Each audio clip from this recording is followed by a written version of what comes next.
ఈసారి ఆ assembly segment ప్రత్యేకం కానుందా? ఆ స్థానం టికెట్ కోసం ప్రధాన పార్టీలో భారీగా ఆశావహులు పోటీ పడుతున్నారా?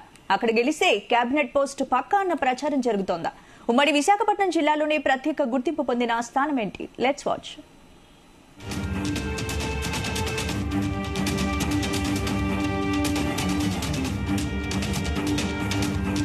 ఉమ్మడి విశాఖపట్నం జిల్లాలో ప్రత్యేకంగా వినపడే పేరు అనకాపల్లి. ఆ పేరు చెప్పగానే ముందుగా గుర్తొచ్చేది బెల్లం.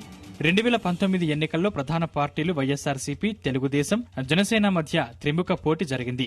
అనూహ్యంగా వైఎస్ఆర్సీపీ వేవ్ తో కాపు సామాజిక వర్గానికి చెందిన గుడివాడ అమర్నాథ్ ఎమ్మెల్యేగా గెలుపొందారు. రెండోసారి కేబినెట్ విస్తరణలో మంత్రి అయ్యారు.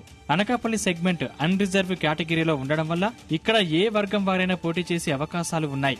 అయితే ఎక్కువగా గవర, కాపు సామాజిక వర్గం వారే గెలుపోటములను నిర్దేశిస్తారు. ప్రస్తుతం అన్ని ప్రధాన పార్టీల్లో అనకాపల్లి టికెట్ ఆశిస్తున్న ఆశావాహుల సంఖ్య భారీగానే ఉంది.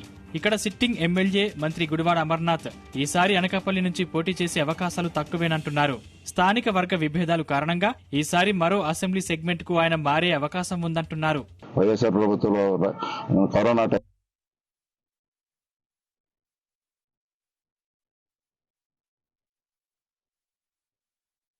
కూలీలు అయితేనేమి, కాఫీ పనికి వెళ్లే వాళ్ళు అయితేనేమి, పనులు అయిపోయిన టైంలో ఈ నవరత్నాల వల్ల వాళ్ళు కొంత ఊరట కల్పించిందని చెప్పుకోవచ్చు.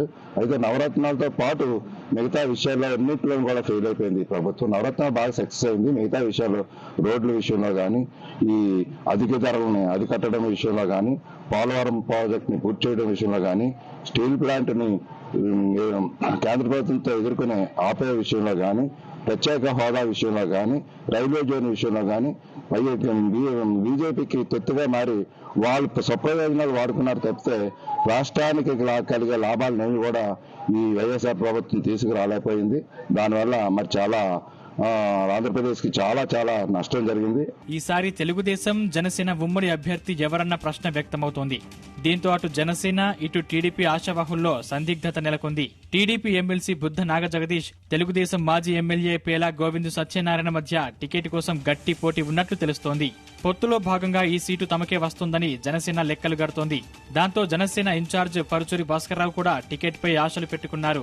అటు మాజీ ఎమ్మెల్యే పీలా గోవింద్ టికెట్ తనదే అని దాదాపు ప్రచారం కూడా ప్రారంభించారు. అనకాపల్లి స్థానంపై అధికార వైసీపీలోనూ చాలా మంది ఆశలు పెట్టుకున్నారు. సీనియర్ నాయకుడు దాడి వీరభద్రరావు తనయుడు, అనకాపల్లి వైఎస్ఆర్సీపీ పార్లమెంటు పరిశీలకుడు దాడి రత్నాకర్ బరిలో ఉన్నట్లు ప్రచారం జరుగుతోంది. మరోపక్క కాపు సామాజిక వర్గానికి చెందిన మనసాల భారత్ పేరు కూడా ఎక్కువగా వినిపిస్తోంది.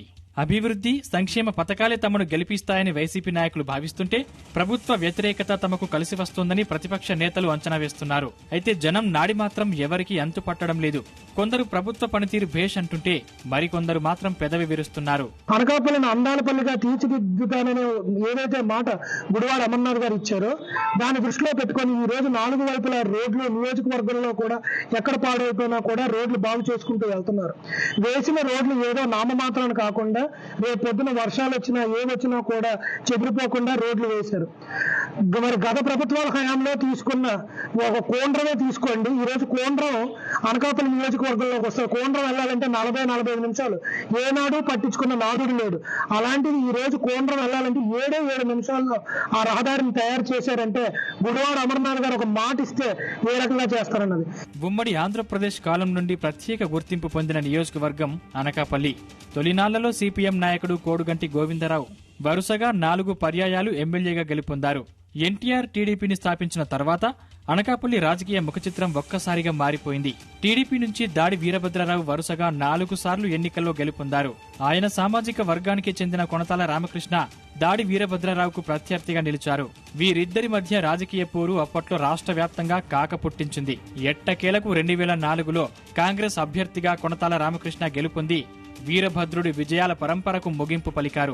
అప్పటి వరకు గవర సామాజిక వర్గాల మధ్య జరిగిన పోరు 2009 ఎన్నికల నుండి కాపు, గవర మధ్య పోటీగా మారిపోయింది.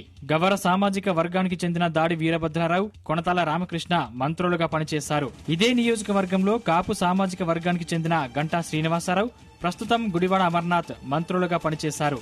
ఈ రెండు సామాజిక వర్గాల వారే ఇక్కడ గెలుస్తూ వస్తుండడం విశేషం. అయితే ఈసారి అనకాపల్లి నియోజకవర్గంలో ప్రధాన పార్టీల మధ్య గట్టి పోటీయే ఉండొచ్చన్న అంచనాలు ఉన్నాయి. గత ప్రభుత్వంలో గుడివాడ అమర్నాథ్ గారికి ఏడీ జరిగింది. ప్రజెంట్ నిత్యధర వస్తువులు పెరగడం వల్ల చాలా ఇబ్బందికరంగా మాలాంటి పేదవాళ్ళు కొద్ది ఇబ్బంది పడుతూనే ఉండే. పెరిగిపోయి తినాలనుకుంటే ఇబ్బంది, కూరగాయల రేట్లేంటి, నూనె రేట్లేంటి, ఆయిల్ రేట్లేంటి, ప్రతి కూడా కొద్దిగా ఇబ్బంది పడుతూనే ఉండే. దాన్ని బట్టి తగ్గించే మార్గం ఉంటే మేము అన్నీ చేద్దాం అనుకున్నాం తప్ప వేరే ప్రభుత్వం చేద్దామని అనుకుంటున్నామండి. ఈసారి ఎవరో ఒకటి చూసి చేద్దామని చెప్పేసి అనుకుంటున్నామండి. నెక్స్ట్ ఇప్పటి వరకు ఆయనకి చేసామండి. నెక్స్ట్ వేరే ప్రభుత్వానికి అవకాశం ఇద్దామని అనుకుంటున్నామండి. టీడీపీ జనసేన కలిపి వస్తే చూస్తా ఉండి దాన్ని బట్టి ఆ ప్రభుత్వానికి మేము చేద్దామని అనుకుంటున్నామండి.